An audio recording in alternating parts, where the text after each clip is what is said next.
Happy 4th of July. Ladies and gentlemen, we have a very special Independence Day show for you at Silver City Community Theater Radio Hour here on Gila Members Community Radio, KURU 89.1 FM, and online at GMCR. I'm Wendy Spurgeon, your hostess here with weekly radio theater entertainment, meticulously edited by Chris Wellman of Mystic Way Productions, and featuring the fresh, feisty, locally sourced talent of Silver City Community Theater and beyond. Season 1, Episode 10, SCCT Radio Hour presents Happy Independence Day. Today, we invite you to enjoy the story of Paul Revere like you have never heard it before, followed by the drama and intrigue of Lydia Dara, Patriot. Columbia Workshop originally aired Paul Revere on May 16, 1937, and we are pleased to present our homage to this fresh and funny take on the story of Paul Revere as a long and lazy yarn for you to enjoy with some iced tea or watermelon with your friends and family on this warm summer day.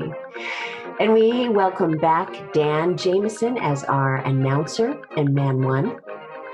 Mel Gelb takes the lead as our old man, a storyteller and rural New Englander. Marley Convery Morales plays the girl, his granddaughter. The title role, Paul Revere, is wittingly portrayed by one of our newer company members, Billy Dominguez. And we are proud to introduce Zen Timmons as William, his assistant, a boy working as for Revere. And we've got Phyllis McQuaid plays Floribel, a snob. Sarah Thrasher plays a chatty mother. William Knutson pops in as Man 2, and Jim McQuaid takes on Lige Butterwick, a rural New Englander. Now, you may think you know the story of Paul Revere, but I promise you've never heard it like this before. We are proud to kick off our 4th of July show with Paul Revere.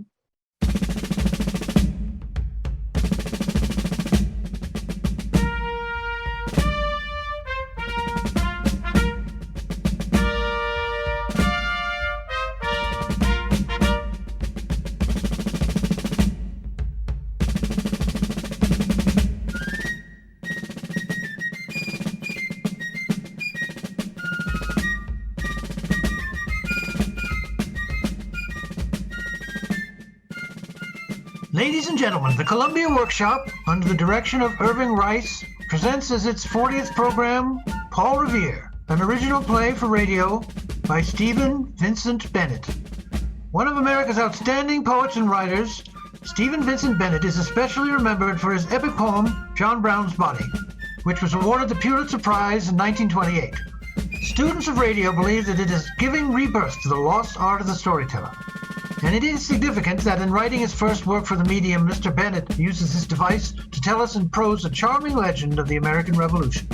The Columbia Workshop is proud to present Stephen Vincent Bennett's first original play for radio, Paul Revere, featuring Parker Fennell in a lead role.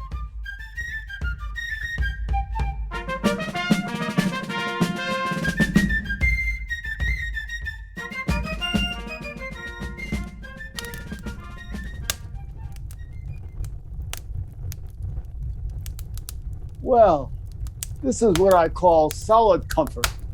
Sitting in front of a fire with your family when your work's done for the day. How are you, granddaughter?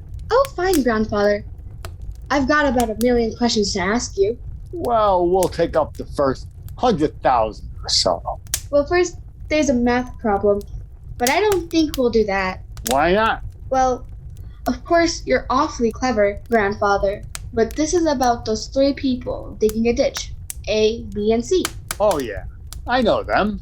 And A digs twice as fast as B. Yeah, he always did. To the best of my recollection. I wish I could hire that feller A to work on our place. He'd have the Panama Canal dug in less time than it takes me to grab a shovel. But C digs only a quarter fast as B. Yeah, I know C too.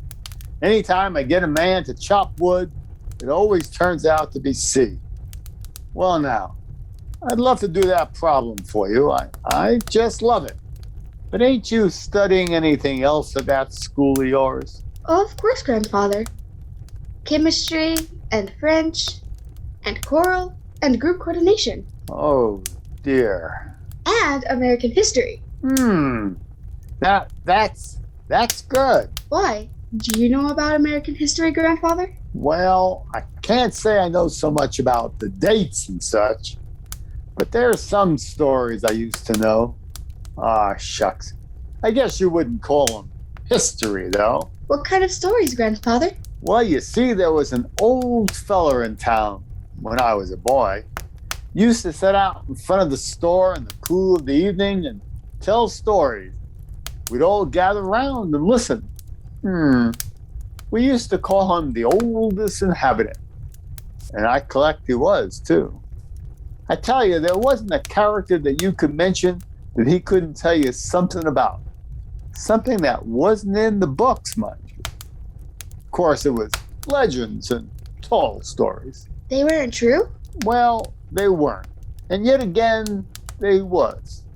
Now, you take the history story he'd tell about Paul Revere, for instance. Oh, I know all about Paul Revere. He wrote to Lexington and Concord and said, "The British are coming." Longfellow wrote a poem about him. And they hung out lanterns in the Old North Church and said, "1 if by land, and 2 if by sea." And he was silversmith too. Yeah, that's all right. Except that Paul Revere never got to Concord, though he did warn the folks in Lexington. And the lanterns weren't lit for him. He started from the Boston side. But the way my old feller told it, the whole thing was mixed up with a fellow called Lige Butterwick and his tooth. His tooth? Yep. But what did someone else's tooth have to do with Paul Revere's ride? Well, Paul Revere, you know, was kind of a jack of all trades, and silversmithing, that wasn't all that he'd done. Oh, shucks, I don't know if there's any truth in this story, but there's this much truth. There's this much. Anyway, you have something stirring happen like a revolution, and there's a lot of just ordinary folks around that don't know just what's happening until after it's happened. You remember that when you read history. I will. Yeah, there's the heroes and the clever folks. Then there's a million Lige Butterwicks that can't make head or tail of things. They just go around living and dying through all the cataclysms and the earthquakes. Now, this is the way I used to hear the story about him told. There was a feller called Lige Butterwick. Lived about 5 miles from Lexington, Massachusetts. That was just before the American Revolution broke loose. And what with one thing and another, time was boiling and seething.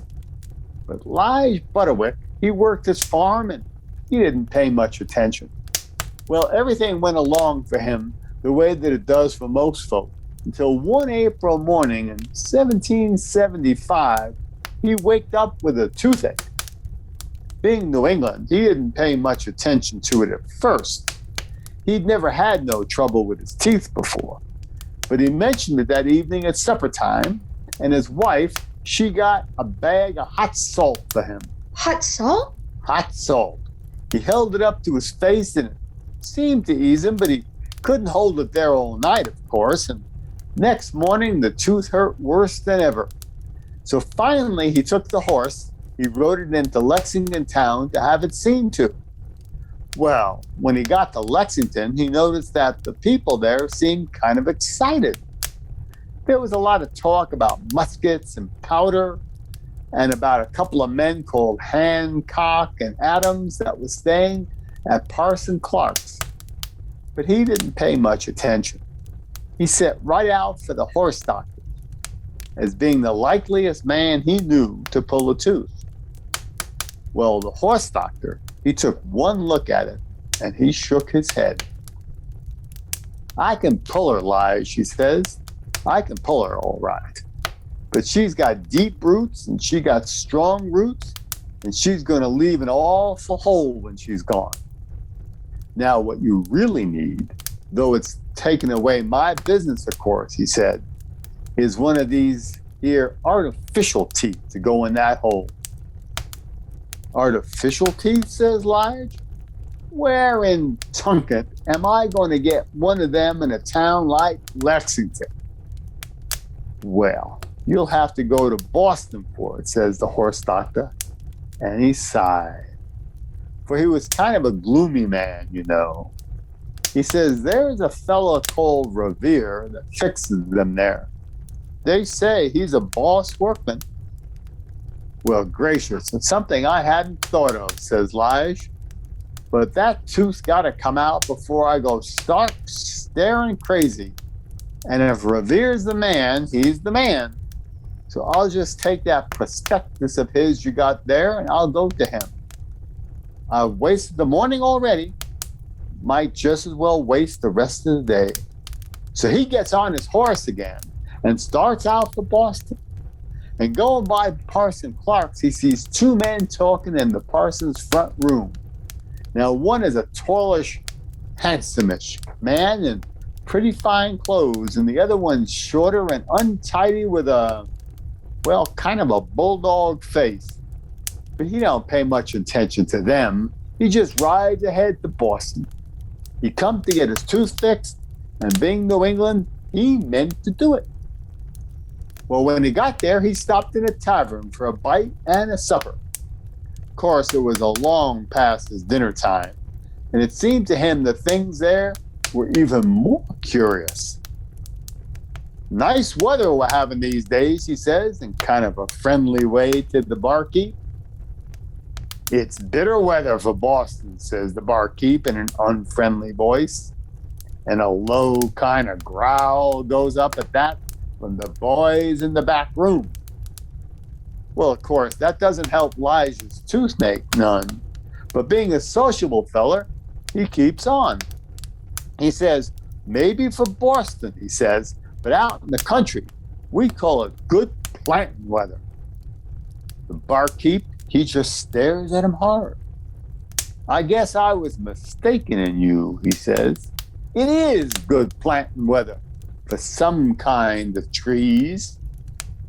And what kind of trees was you thinking of, says a sharp-faced man at Lige's left and squeezes his shoulder. There's trees and trees, you know, says a red-faced man at Lige's right and gives him a dig in the ribs. Well, now that you ask me, says Lige, but he can't even finish before that red-faced man, he digs him in the ribs again. The Liberty Tree, says the red-faced man, and may it soon be watered in the blood of tyrants. True blue Britons and hearts of oak, says the sharp-faced man, and God save King George and loyalty. And with that, it seemed to Lige Butterwick that the whole tavern kind of riz up at him. Oh. Yeah, he was kicked and pummeled and mauled and thrown in a corner. Then yanked out again with the red-faced man and the sharp-faced man square dancing over his prostrate form. Finally, he finds himself right out in the street with half of his coat gone galley west. Well, says Lige to himself, I always heard city folks were crazy. Now I know it. And to think of a fight like that starting over trees. Then, you know, he noticed that sharp-faced man was alongside of him, trying to shake his hand. And the sharp-faced man had the beginnings of a beautiful black eye. Nobly done, friend, said the sharp-faced man, and I'm glad to find another true-hearted loyalist in this pestilent, rebellious city. Well, I take them expressions very kind, says Lige Butterwick. But I take it even kinder if you tell me what this is all about. The sharp-faced man, he looked at him. Brother, he says kind of mournfully, brother, you can't be as stupid as you look. It ain't in nature. Tell me, where do you hail from? Why, out Lexington way, says Lige, perfectly truthful, you know. And he says, I'm looking for a fella called Paul Revere. Paul Revere, said the sharp-faced man, just as if that name had bit him. And then he began to smile. 'Twasn't a pleasant smile. Oh, it's Paul Revere you want, says he. Well, I'll tell you how to find him. You go up to the first British soldier you see, and you ask the way. He'll tell you, but, he says, you better give the password first. Password, says Lige. Yeah, says the sharp-faced man. You just say to that British soldier, any lobsters for sale today? Lobsters? Lobsters. And then you ask for Mr. Revere. Well, why do I ask about lobsters, says Lige Butterworth. Well, you see, the sharp-faced man says, the British soldiers, they wear red coats, so they like being asked about lobsters. You try it and see. Then he went away with his shoulders shaking. Well, that seemed awful queer to Lige Butterworth, but no queerer than the other things that had happened so far. So he looked for a British patrol and he found it, and he stepped up to them just as bold as brass. I beg your pardon, he says, but could you tell me? Oh, and then he remembered the password. Oh, he says, are any lobsters for sale today? Well, sir, no sooner was the words out of his mouth than them soldiers took after him and they chased him clear down to the wharf before he could get away. Gee. Yep. At that, he only managed it by hiding in an empty tar barrel. And when he got that, he was certainly a sight for sore eyes. Well, I guess that couldn't have been the right password, he says to himself as he tried to rub off some of the tar with his handkerchief. Says, these city people can't make a fool out of me, though. I come here to get my tooth fixed, and get it fixed I will. And just then, mind you, he sees a sign on a shop at this end of the wharf, and the sign says, P. Revere, silversmith. And under it, in small letters, it says, large and small bells cast to order, engraving and printing done in job lots, artificial teeth sculptured, and copper boilers mended. All branches of goldsmith and silversmith work, and revolutions put up to take out. Express service Tuesdays and Fridays to Lexington, Concord, and points west. Well, sir, says Lige Butterworth to himself, now maybe I can get my tooth fixed. And he marched right up to the door. Paul Revere, he was sitting behind the counter, putting the final polish on a silver bowl. A man of 40-odd he was, with a quick, keen face, and snapping eyes. He was wearing American clothes, all right, but there was a French look about him. Well, of course, his father was Napoleon Rivare, from the island of Guernsey and from French Huguenot stock, but they changed the name to Revere when they came to Boston. Now, it wasn't such a terrible big shop, but it had silver pieces in it that people had paid thousands for since. Well, there was quite a few customers when Lige Butterworth first came in, so he hung back for a while. And the talk he heard went something like this. Mr. Revere, I'm so disappointed, so terribly disappointed. Disappointed, madam? Yes, in my new silver service. You sent it back yesterday, and when I took it out of the box, I could have cried. Oh, it is I who am disappointed, madam. Well, what is the matter? It must have been carelessly packed. I will speak to my boy. Was it badly dented? Oh, no, it wasn't dented. But I wanted a really impressive silver service. I certainly paid for the best. For the best? I have given you the best work of which Paul Revere is capable, madam. It was in my hands for 6 months, and I think they are skillful hands. Oh, I know you're a competent artisan, Mr. Revere. Artisan, madam. Artisan? I am a silversmith and the son of a silversmith.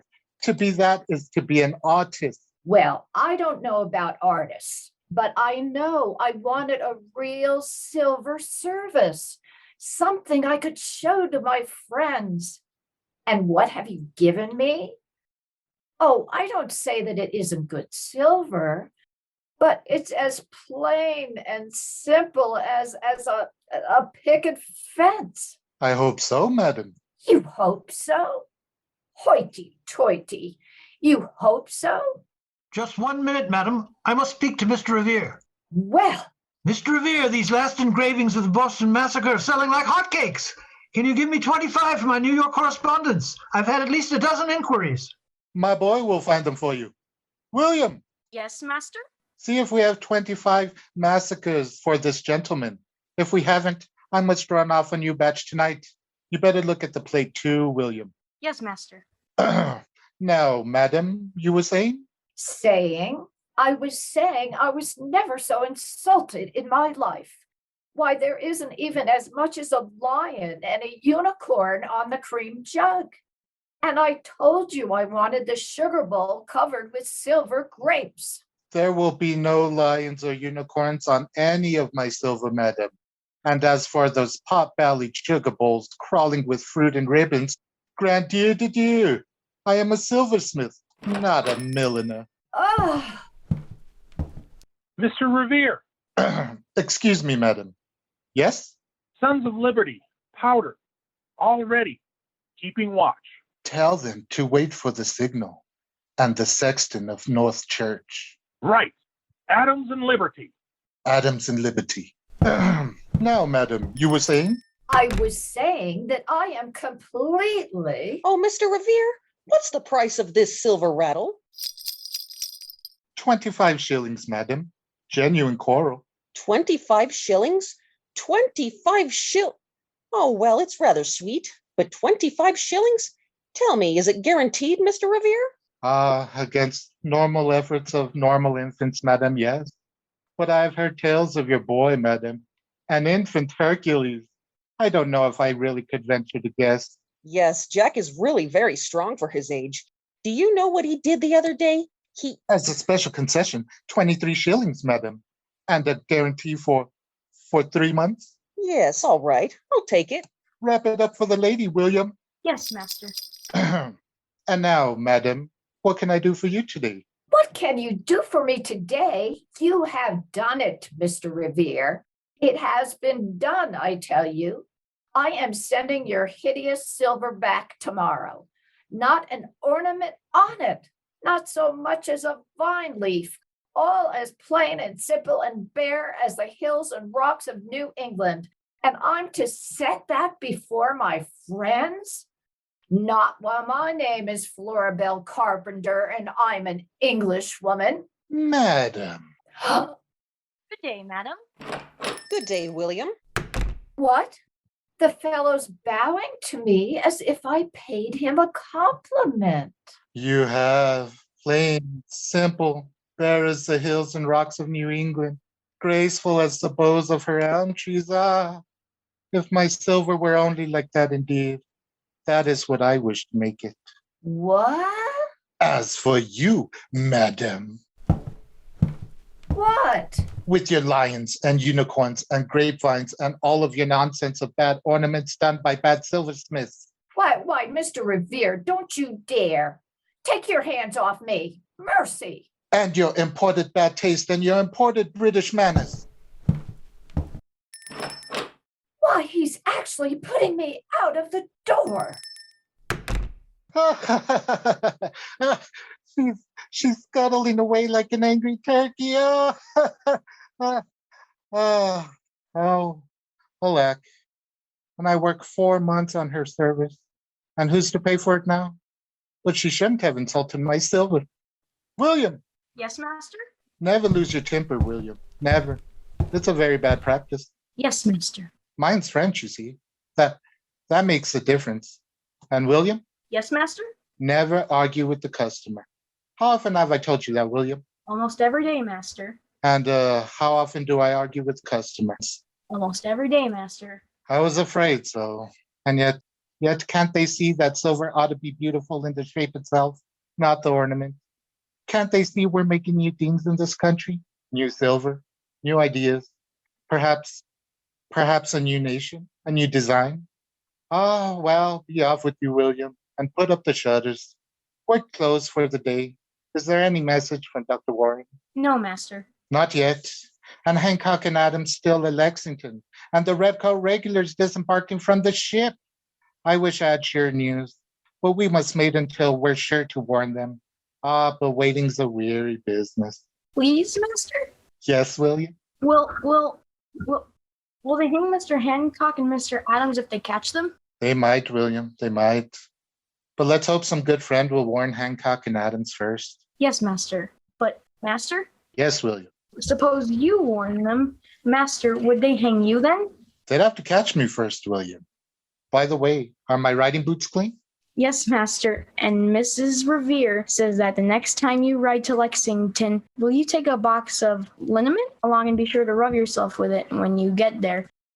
She says it's a muddy road and she doesn't want to have you around the house with sciatica if she can help it. Thank you, William. But I'll take something more important than liniment with me if I have a ride to Lexington. Well, we'll lock up now. Yes, sir. But I'm still here. Great Adams and Liberty. Where did you come from, my friend? Did you spring up out of the ground? No, Mr. Revere. It is Mr. Revere, ain't it? I think it is. Yay, I just sat down for a rest while you was busy with your customers, Hmm? and my tooth stopped hurting. So I must have dozed off. Anyhow, now. Well, my friend, I'm very sorry, but it's after hours. I'll have to ask you to come back in the morning. Oh, no. Can't wait till the morning. Horse doctor told me so. Well, what won't wait until morning? My tooth. Your tooth? Yep. What in heaven's name? You don't talk like a Boston man. Where do you come from? Oh, round Lexington way. See this tooth? Where? Where? Lexington, I said. Can't you hear me? This here tooth of mine. Lexington. Were you there this morning? Of course I was. That's when I met the horse doctor. Never mind the horse doctor. Were Mr. Hancock and Mr. Adams still at Parson Clark's? Who? Who? Great heavens! Is there a man in the American colonies who doesn't know Mr. Hancock and Mr. Adams? Were there two men? Two men, I tell you, strangers, staying at Parson Clark's. Well, as I rode past the parsonage. Yes. Seems to me there was two strangers there. Oh. A handsome kind of a man in pretty good clothes. Uh-huh. And another fellow looked kind of like a bulldog. Hancock and Adams. Though Adams won't thank you for the description. So they're still there. Now listen, as you came to my shop, did you pass any redcoats? No, I didn't pass them. 4 of them chased me into a tar barrel. Yes, that's just the ordinary patrol. Any more? Why, seemed to me as I went by, there was a whole parcel of them going toward the end of the common. They had flags and swords. As I thought, they must be getting ready to march. Thank you, my friend. You've done me and the colonies an invaluable service. And now, if you'll excuse me. Hey, wait. You can't run off like that. What about my tooth here? I came all the way from Lexington to have you fix it. Here's your proboscis. It says just plain as print, see? Yes, but can't you understand? I do fix artificial teeth, but as for drawing real ones, well, I have done it once or twice, but it's hardly my trade. Oh, well, open your mouth and I'll have a look. Wider. Still wider. Man, you've a jaw like an alligator. Do you feel that? Do I feel it? Who wouldn't feel it? Ow! You may shut your mouth again. Is it very bad, Mr. Revere? It's a compound agglutinated mesotropic infraction of the upper molar. Oh, my glory. There's no use at all in trying to pull it tonight. Now, what the thing for you to do is go to a tavern, get a good night's rest, and come back to me in the morning.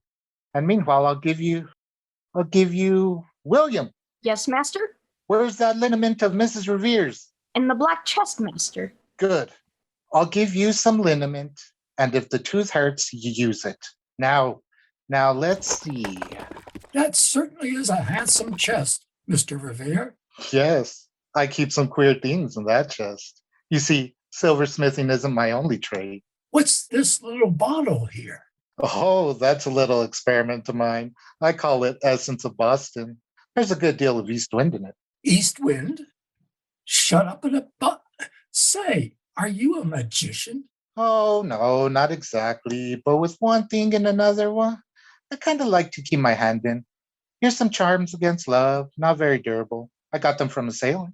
And here in this little box. My, that's a pretty one. I'm glad you like it. It's my own design. Can you make out the figures on it?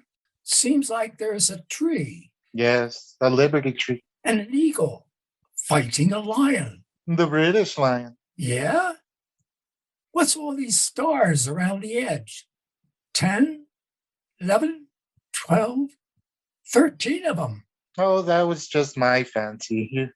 You could make a very pretty design with the stars for a new country if you wanted to. I've sometimes thought of it.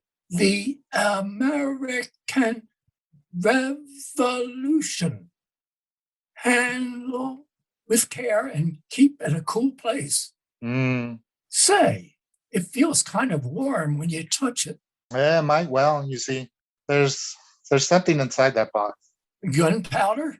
Gunpowder and war and the making of a new nation. And if it ever got loose. Here, take it back. I don't want it. A lot of people don't want it, but it's coming. Only it isn't quite time yet. No, not quite yet. You know, I feel kind of faint. I guess I'll sit down here. All right now. I'll give you the liniment. Master! Yes? A message from Dr. Warren. At last. Oh, I must go. Get my riding boots. Yes, Master. What's about me? Here, take the box. Take the box and be off with you. There, in your pocket. Hurry. William, let him out. Yes, Master. Well, Mr. Revere, I don't know how I'll go without having my tooth pulled. Hurry, man, hurry. Come back in the morning and I'll attend to you then. Now, William, tell Mrs. Revere I may be away all night, but she's not to worry. I'll return as soon as I can. Yes, Master. William! Yes, Master? The liniment, you fool, the liniment. Oh, I gave him the wrong box. Great Adams and Liberty, he's got the American Revolution with him.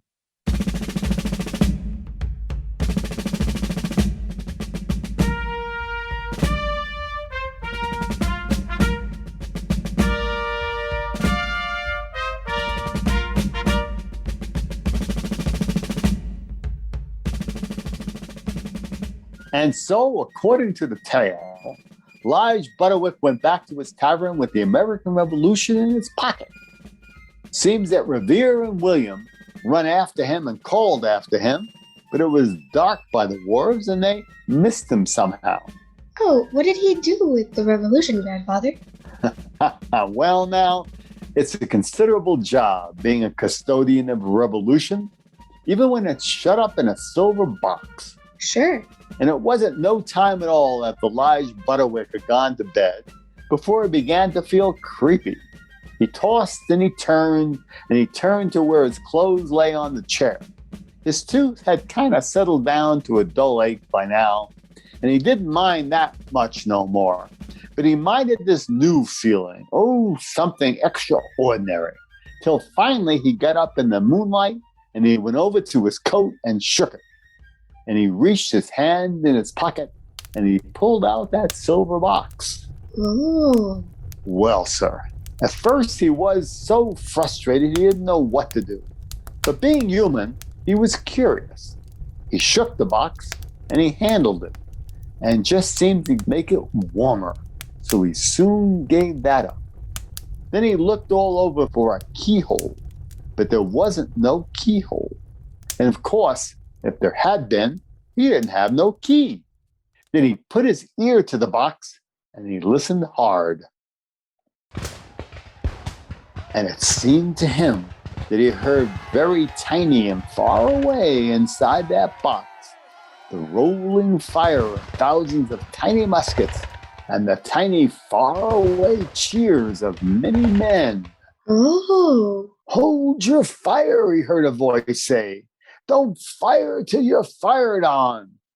But if they want a war, let it begin here.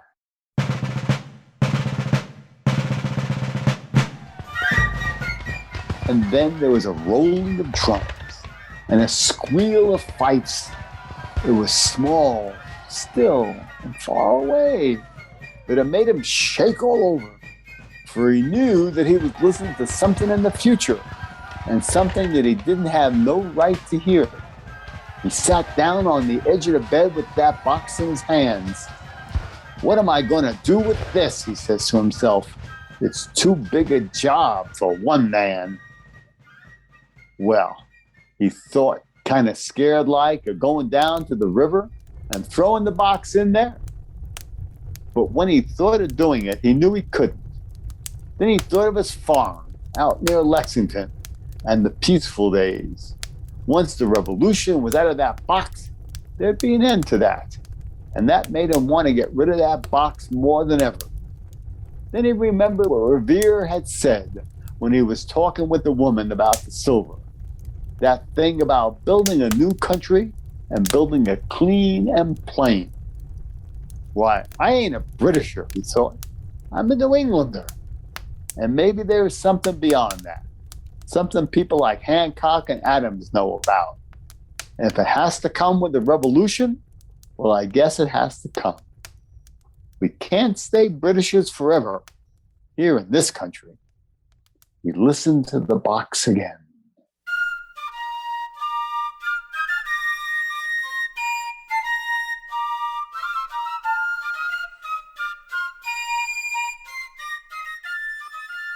Now, there wasn't any shooting in it, just a queer tune played on a fife. He didn't know the name of that tune, but it lifted his heart.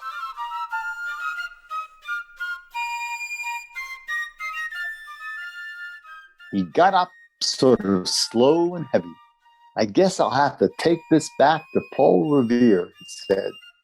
Well, first place he went was Dr. Warren's, having heard Revere mention it. But he didn't get much satisfaction there. It took him quite a while to convince them that he wasn't a spy. And when he finally did, all they'd tell him was Revere had gone over to the river to Charleston. And so he went down to the waterfront looking for a boat. And the first person he met was a very angry woman. An angry woman? No, she says. You don't get no boats from me. There was a crazy man along here an hour or so ago, and he wanted a boat too. And my husband was crazy enough to take him. And then do you know what he'd done, she says? No, ma'am, I don't know, says Lige Butterworth.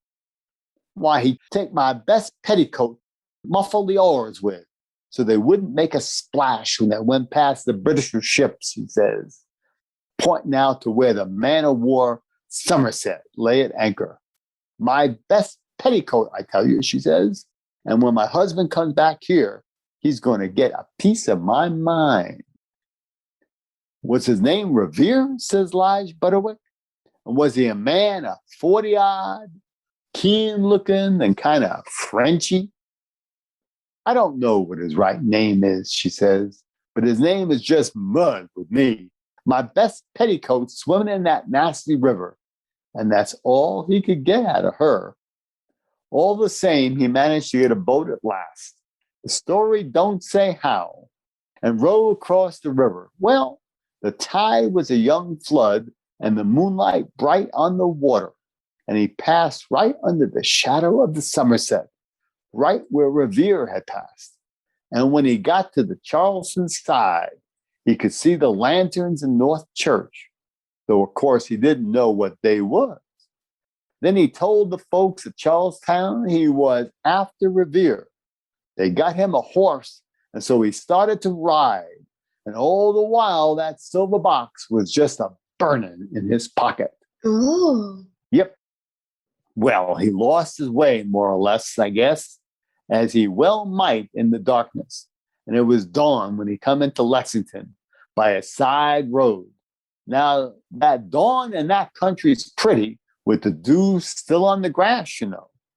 But he wasn't looking at the dawn.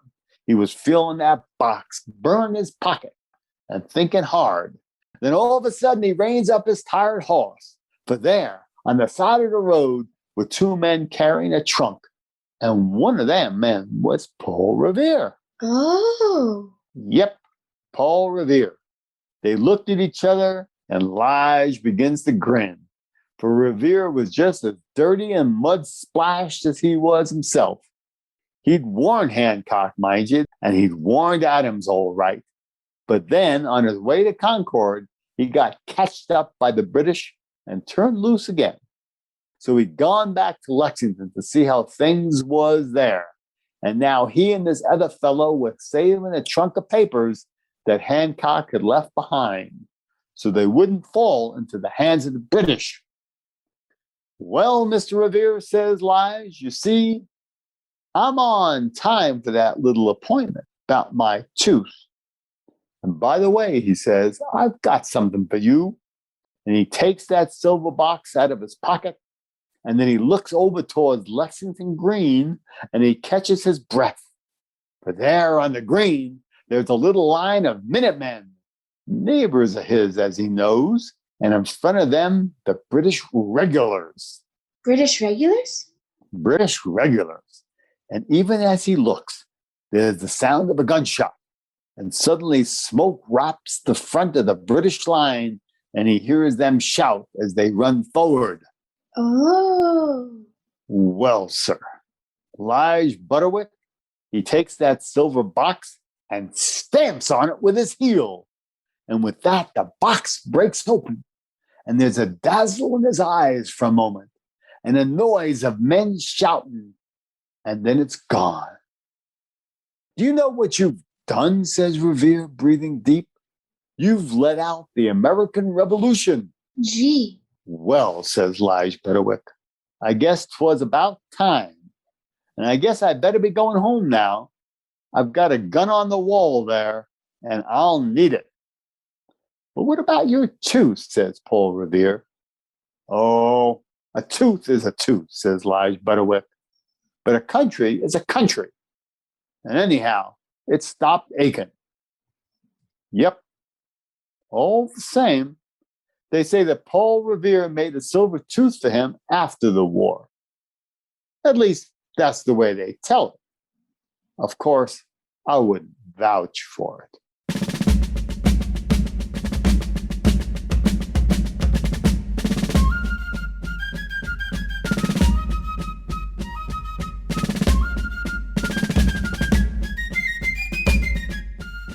You've heard as the 40th program in the Columbia Workshop series, Paul Revere, an original play written especially for radio by Stephen Vincent Bennett.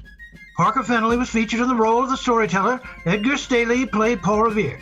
The workshop programs are arranged and directed by Irving Rice. This is the Columbia Broadcasting System.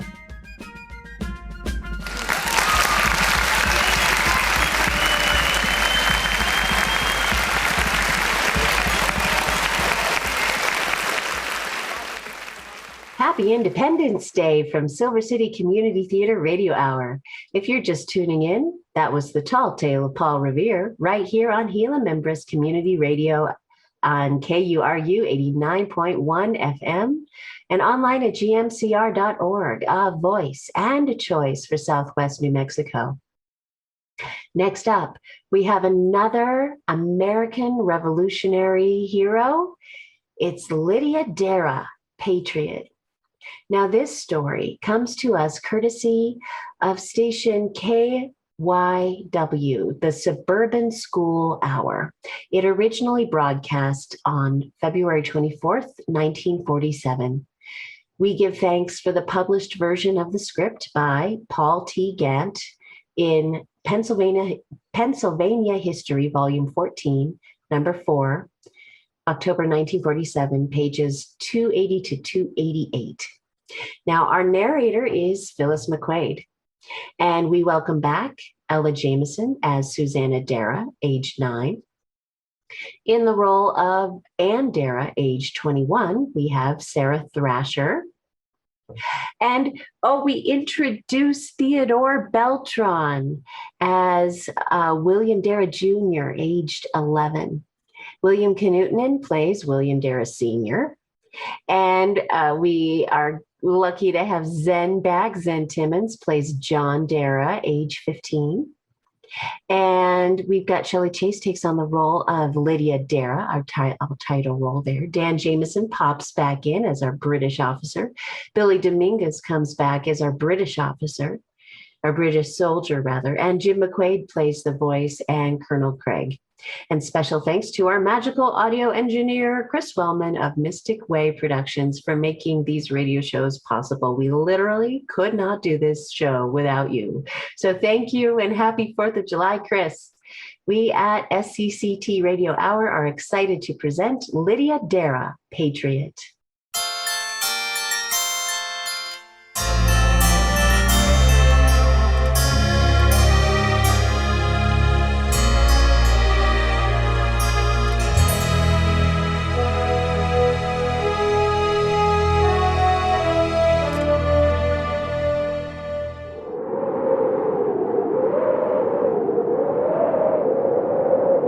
It was the bitter winter of 1777. While Washington and his men shivered at Valley Forge, the British were comfortable in Philadelphia.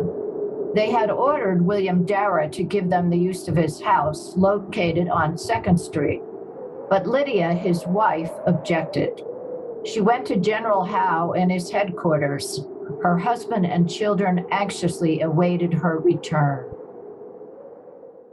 What will the British do to Mother Ann? Nothing, Sue dear. It's just our home they want. We won't have any place to sleep. Will they take our clothes too, Father? Of course not. We'll just have to take what we can and find some other house. Maybe they'll send us out to Cousin John's place in the country beyond Rising Sun. I'll bet he'll be surprised when we arrive with a military escort. Cousin John has enough troubles of his own without us, William. John, come away from that window and sit quietly over here. But Father, I want to see Mother come out of General Howe's house. I know she will walk straight as an Indian between her guards. I don't think there'll be any guards, John. Mother is a very determined person, and I have a feeling that even General Howe will not chase her out of her house. Wait, everybody. The door is opening. Here comes a soldier, and there's Mother. Oh, she is crossing the street alone. William, go and open the door for your mother. You must have made the old general do just as she wanted. Oh, Mother, are the British going to make us go away? Are we going to be refugees, Mother? Quiet, children, quiet. We're going to keep our house. I was sure we would have to go away with a military escort. John said we would. I don't think we will have a military escort, but some of us will have to go away. You children are to go to live with Cousin John. Anne and your father and I may remain here. Lydia, why send the children? Why don't we all go?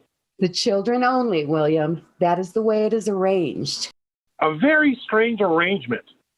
Is this another plan that you... Wait, William.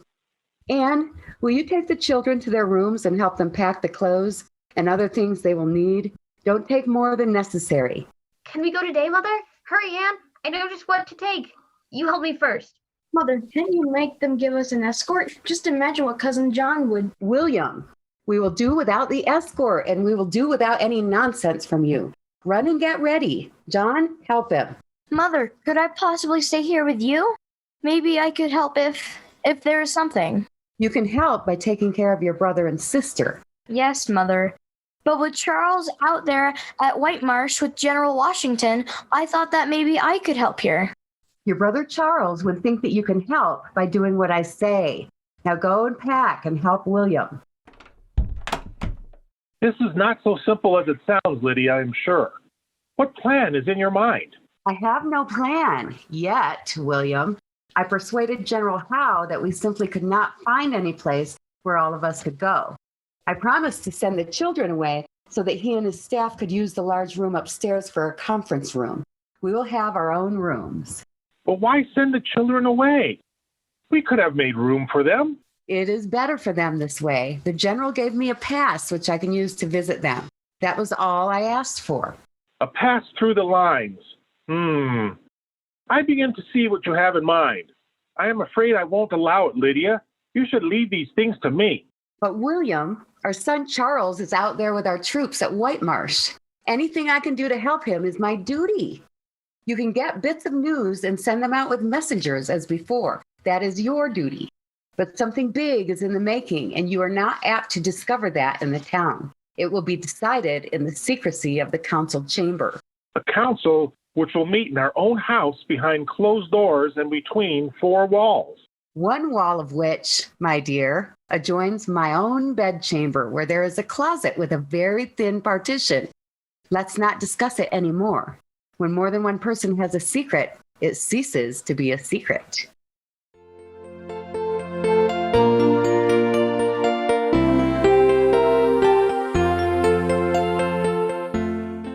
The British held councils frequently in the upper chamber. Nothing unusual occurred to disturb the Dara family. The severe winter reduced military operations to a minimum. Then, on Tuesday, December 2nd, a British officer came to see Lydia. Madam Dara, tonight we wish to hold a council meeting in the upper room. You will have the fire going and everything in readiness. Yes, sir. The room is ready at all times. You will make certain that there are no visitors in the house tonight. That will be easy. No one visits us since you are using our house. One thing more. You will see to it that the members of your family retire to their rooms at an early hour and remain there for the night.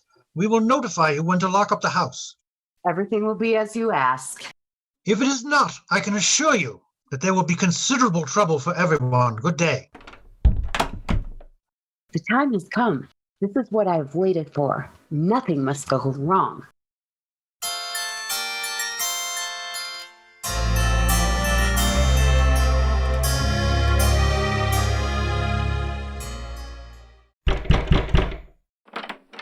Good evening, madam. The room is ready? This way, gentlemen. It is warm and there is extra wood. Do you wish anything else? This seems fine. Has your family retired? Good. Then you will do the same. We shall waken you when we leave. They are all in now. The last man locked the door. Now the meeting will begin. I must be in my night clothes in case a check is made. And now the closet. Quietly. Gentlemen, the council will be in order. The enemy shows no knowledge of our preparations.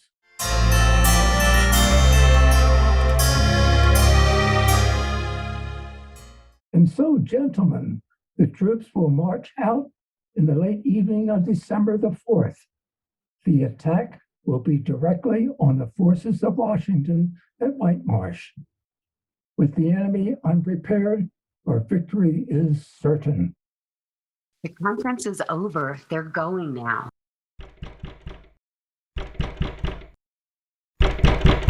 Yes? What is it? Just a minute. I'm sorry to have to wake you, madam. You may lock the outer door now. Thank you. I shall attend to it at once.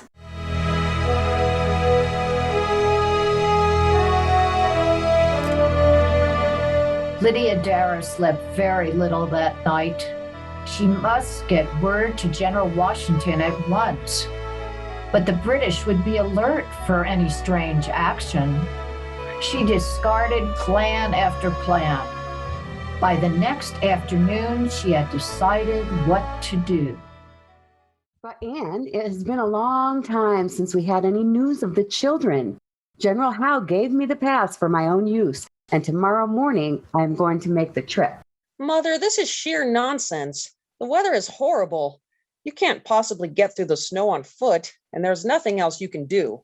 I'm no weakling. I have walked through snow many times and many miles before this. I am quite determined to go.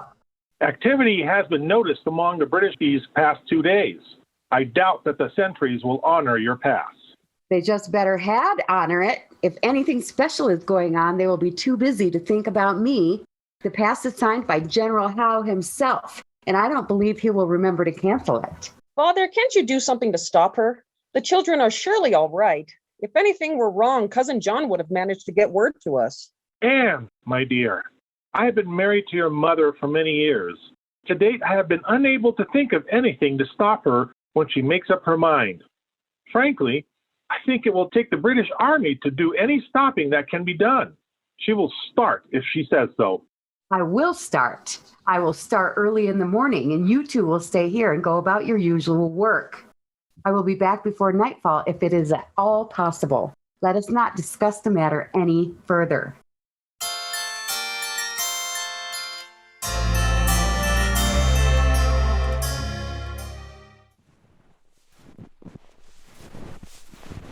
Madam, it is impossible for anyone to leave the city today. I think not. There is no reason why I can't get out. I have a pass that permits me to visit my children. You have no orders to stop me. We have orders to stop everyone, Mum.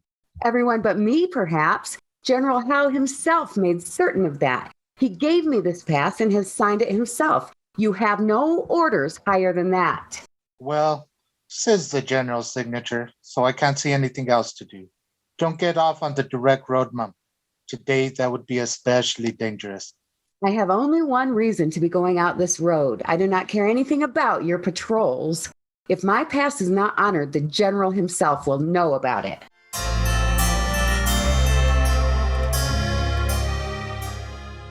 That should be the last patrol. Now, through the woods, toward rising sun, and one of our patrols. There should be some of Colonel Craig's men. Hereabouts. A woman ahead of us. Halt! Oh! Keep alert, men. I'll see what this means. Madam, this is a strange place for a woman to be traveling alone. I am looking for the American. Oh, you are Colonel Craig, at last. I thought I would reach you. I am Lydia Dara. Mrs. Dara, what brings you into this dangerous territory?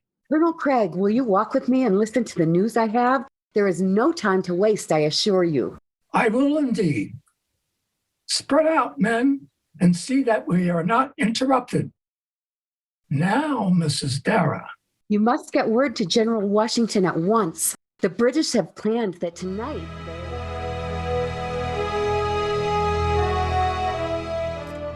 Lydia Dara returned to her home late in the afternoon. She explained nothing to her husband or daughter, and they, fully aware that strange things were in the making, did not ask questions. That evening, they listened fearfully to the British march away. All night and the next day, they waited. There were rumors of a battle.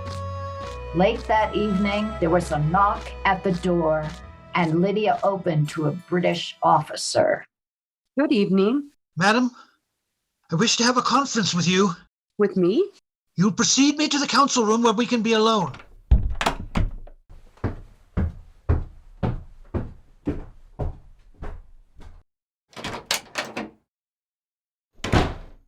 Be seated, madam.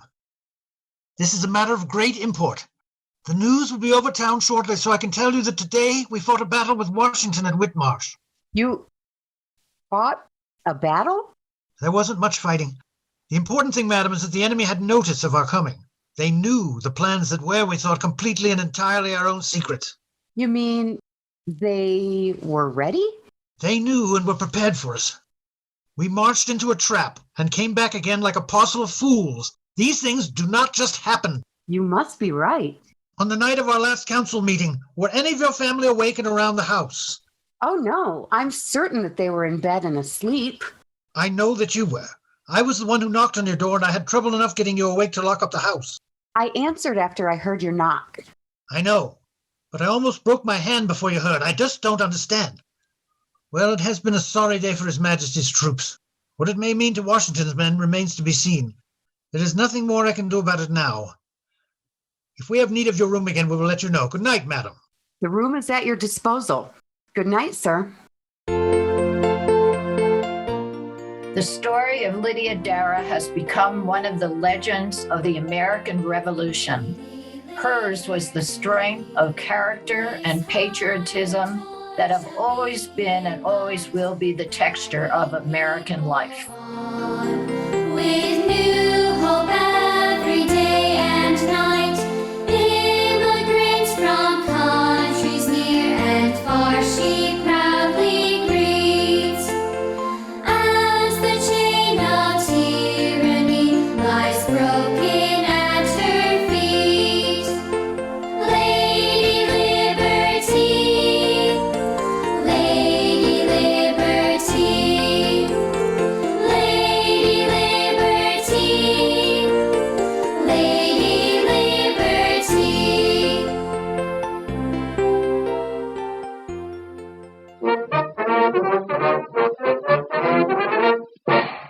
Happy Independence Day from Silver City Community Theater Radio Hour.